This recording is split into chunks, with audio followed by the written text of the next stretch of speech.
So I'm making this little audio contribution. I was going to talk about an entirely different subject, but since Sophia just put out her audio contribution of the boundaries, which I still have to go check out. Give me some time. I'm gonna do it. It's late at night while I'm recording this, but I'm still in it to win it. So I'm gonna go check it out before bed. And I'm also gonna record this and. I figured that we would just talk about the Dark Night of the Soul, which I'm actually upset about because it seems a little, mislabeled there with the Dark Night of the Soul. In my experience, I didn't even know I was dealing with it until I was like almost through it, and I was talking with a friend, um, who kind of mentioned the Dark Night of the Soul, and I was like, it didn't even like really ring a bell or like click into my mind as anything that would be valuable. But when I looked into it, then I realized what the frig was going on. I was like, holy crap, well, now I know I'm going through the Dark Night of the Soul. And thankfully I was at the end of it, but I mean, like, not at the same time, because I wish I would have came across the article that I read before I actually had to go through it. That would have been a little beneficial. So I mean, the first little piece of advice that I'll give if you experience the Dark Night of the Soul, if you've already been through it, then you're golden. But if you haven't, or you are experienced the Dark Night of the Soul, honestly, the best thing you can do is just accept it. I fought it, and there's no use in battling the Dark Knight because it's just gonna be a longer drawn out process. It's gonna be more terrifying, and the best thing you can do for the experience is just to submit. Um, I in my past have taken a lot of psychedelics, psilocybin mushrooms or magic mushrooms, to be exact. And I don't think I'm legally allowed to just promote and just be like, go try them. Don't do what Walt did, but essentially, through my own experiences and talking with another friend who thankfully has an open mind, and is also a very big psychedelic enthusiast. We got talking, and that's where I started drawing the parallels between the two. And then when I actually went and found, because when I was experiencing, or at the tail end of experiencing, and I came across the article that I did, that's where I read about, the best thing you do, just wrap yourself in a blanket. And I mean, I spent friggin' 3 days just on my couch sleeping, as much as I could, and just trying to purge all that stuff. And essentially, in retrospect and after doing more research on it, what is essentially happening is ego death, which is terrifying because your ego is basically your attachment to yourself. It's just like, that's why we face the questioning everything, and your sense of reality or your worldview, because it just gets completely shattered, and you come to understand the aspects of your ego are actually just illusionary.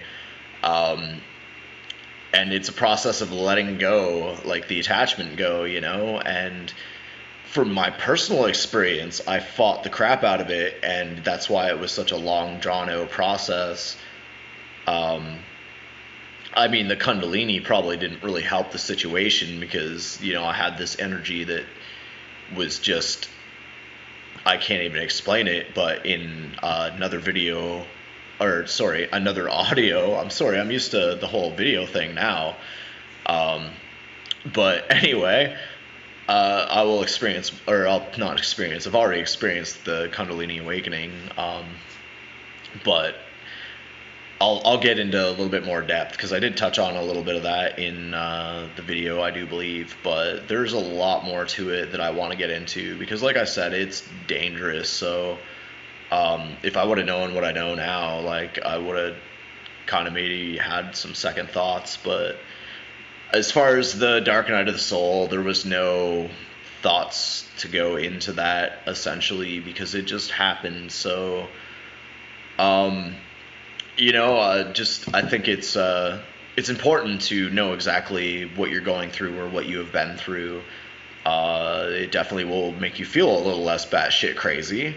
Um, but essentially, like you experience the reorganization and re-identification and reinterpretation of the boundaries between yourself and everything around us. The universe, and um, you just realize everything's connected. And it's in that moment of connectedness that you realize that you're never alone. Um, like you feel alone. Like that's the thing when your ego starts to die. It's like you feel you don't even know who you are anymore, or who you even were.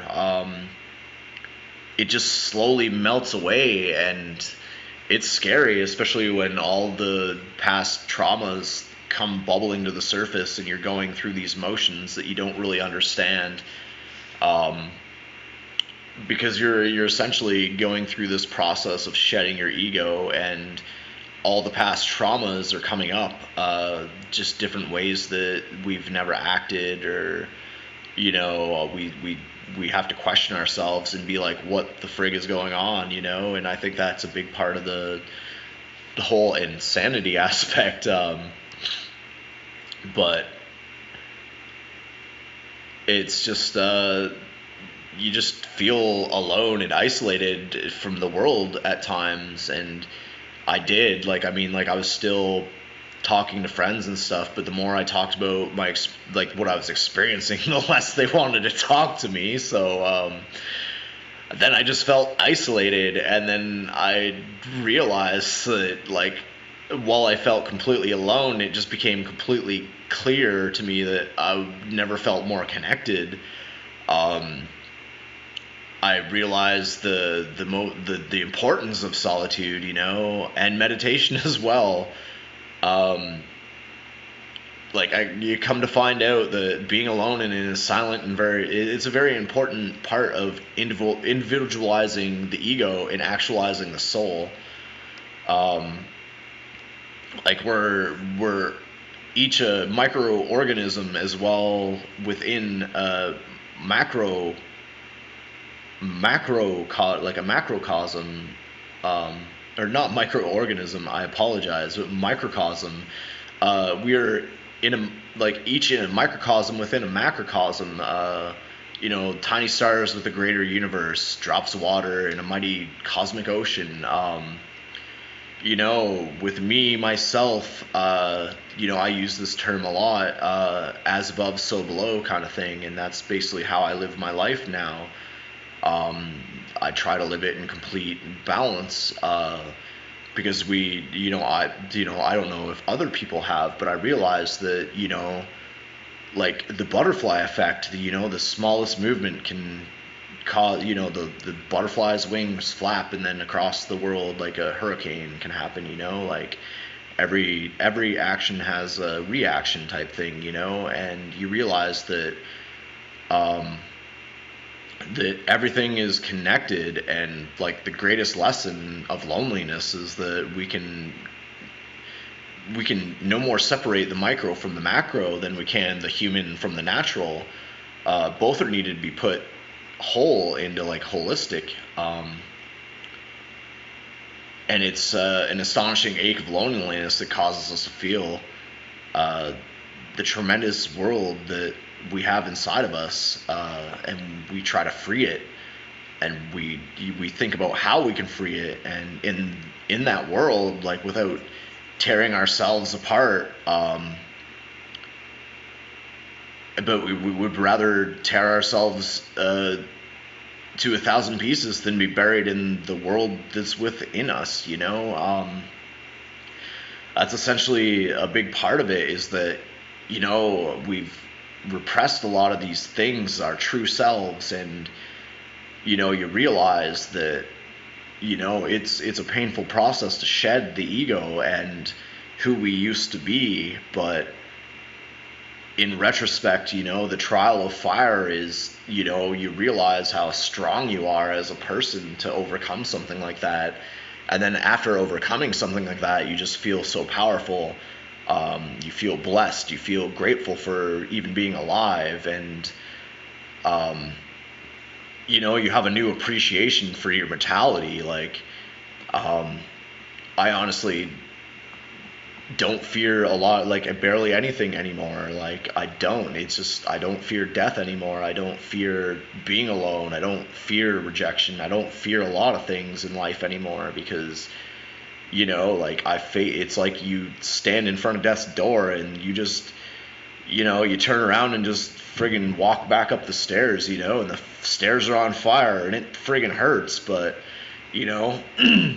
we realize that the power to overcome is inside of us, and it's absolutely liberating. It's an absolutely liberating experience.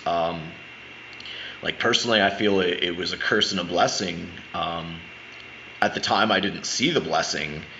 I had faith in the blessing, because I honestly, the only thing that got me through it was fucking love and, faith and hope, and because of the understanding of the universe, or, as much as I thought I understood at the time, that carried me through. And, we find a completely new purpose in our lives. Like, our lives just take on completely new meaning. We try to live more fulfilling lives. Like, we realize all the division, it's like artificial, and we've created it inside of ourselves. Like, we've created it between ourselves and the world, and it's just a mountain of meaningless things that just stand in our way.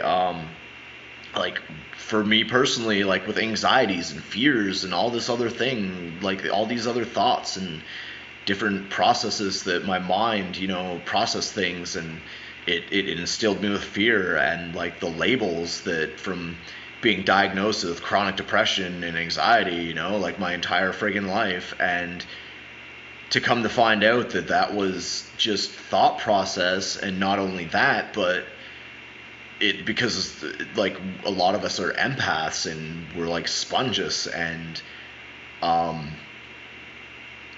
after you bring out the sponge and you essentially clear your mind and your thought process, and you realize that the reason that you were anxious was because you were taking on other energy. Like, that energy wasn't actually yours, and thoughts aren't real unless we allow them to be real. And that's why giving power to negative thoughts is such a detrimental thing to our lives. It holds us back, and it keeps us separated from the oneness. And honestly, that's one of the problems that I have with religion, is that, religions don't like other religions, and it just separates people, where spirituality brings us all together. And after going through a spiritual experience, we have to try to figure out what that was, but you understand the importance of your freedom, and not only like externally, but like the internal freedom. Like, it doesn't matter how externally free we are. If we're not free inside, then we're still trapped. And that's another thing that, like I said about the thoughts, your thoughts aren't real. We get trapped by different things, like our thoughts. Like I used to have terrible social anxiety because I was scared of whatever, and like those thoughts weren't real. And to understand that was just, I was taking on other people's energy. I was anxious to be around all those people because I couldn't explain the way that it made me feel.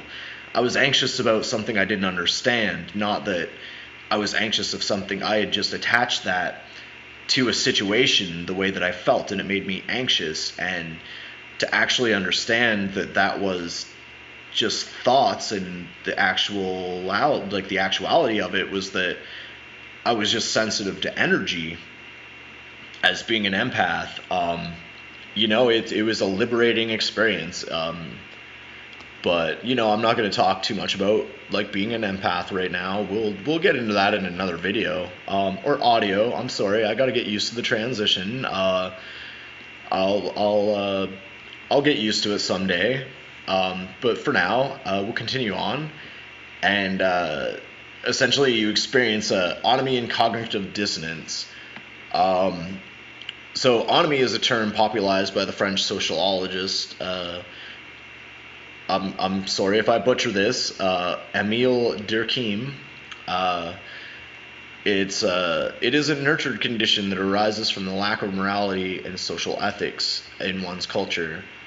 You've experienced the pain of this conditioning, or this pain of this condition, and you are in the process of embracing it and letting it go, in order to discover your own sense of values. So essentially, what that means is that we realize that all our social ethics and the morality, like our lack of morality, or the ethics in our cultures and stuff, like it all has conditioning effects on us.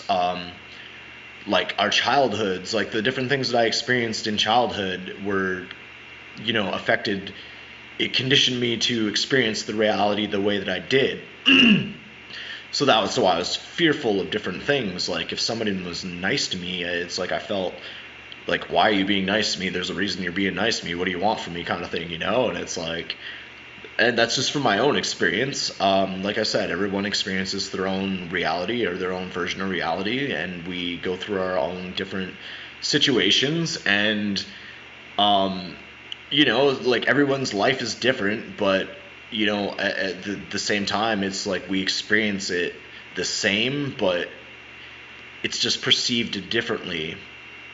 And I'm not gonna, I don't want to get too much off topic about the perception of reality and just start losing people there. But anyway, we'll get back to it. And similarly, like your old world view, it just like completely, it gets trumped by your new world view.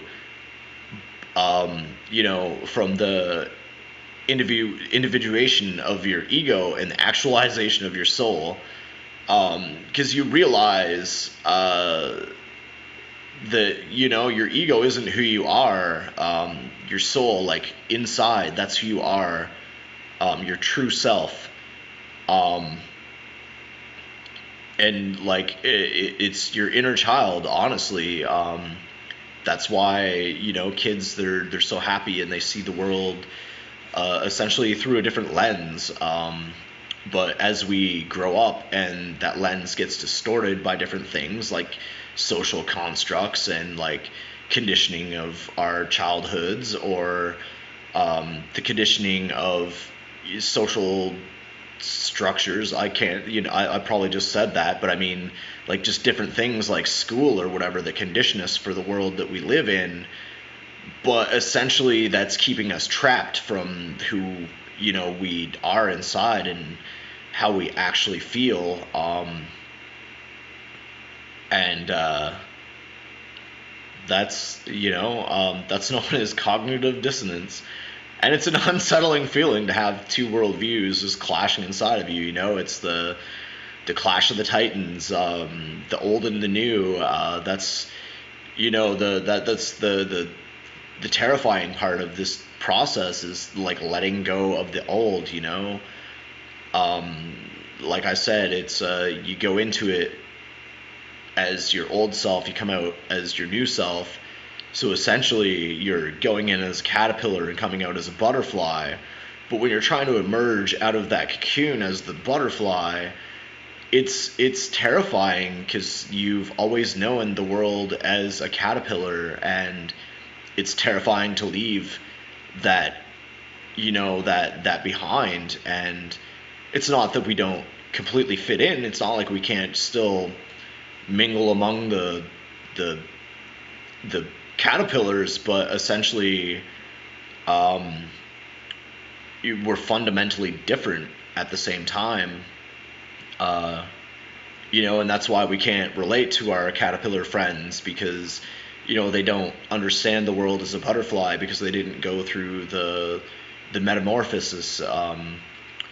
And like you just realize that the ability to fall apart and come back together is what is like that is real strength.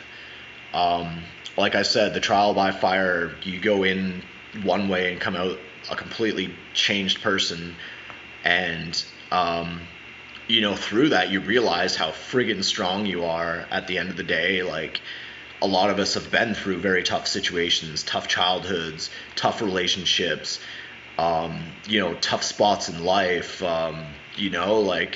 Like I know everyone's situation is different, and like in my teenage years, I was homeless on the streets in the middle of winter, and it was like different hardships like that. We all experience different things, and they feel so hard, and it feels so hopeless at the time.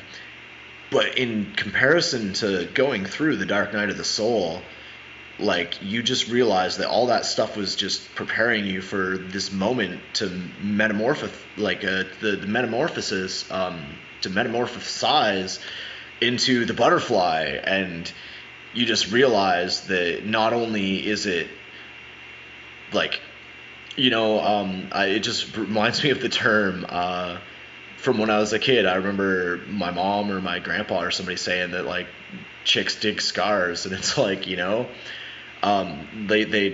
it was like, wear that scar as like a badge of honor. And honestly, the whole process, it's like, as terrifying as it was to me, I feel honored to have been gifted that opportunity, and at the time it seemed like a curse. I thought that I was gonna friggin' die. I thought I was gonna lose my mind, and like, I thought my life was over, but little did I know my life was just beginning. And that's the thing. We realize that, like, our ability to adapt and overcome anything, essentially. We essentially fell apart and came back together again, and from wholeness to brokenness and back to a stronger form. And that is the thing that we have to remember, is that going through that process, as terrible as it was and as hard as the feelings were that we have towards the process, or the things that we went through while going through that process, it was a blessing in disguise. Like, honestly, it was a blessing in disguise. I personally now wake up every day grateful for everything. I tell my cats every day how grateful I am for them, even though they're freeloaders with no job. And like, you just appreciate everything. It just puts everything in a completely different perspective for you, and you're just thankful to be alive every single day. But I mean, that's all I have for you now, and I'll get some readings up today. I didn't do any readings yesterday because the energy was just a little wonky. I was actually going to do an energy read, via no cards, actually, as inspired by another commenter.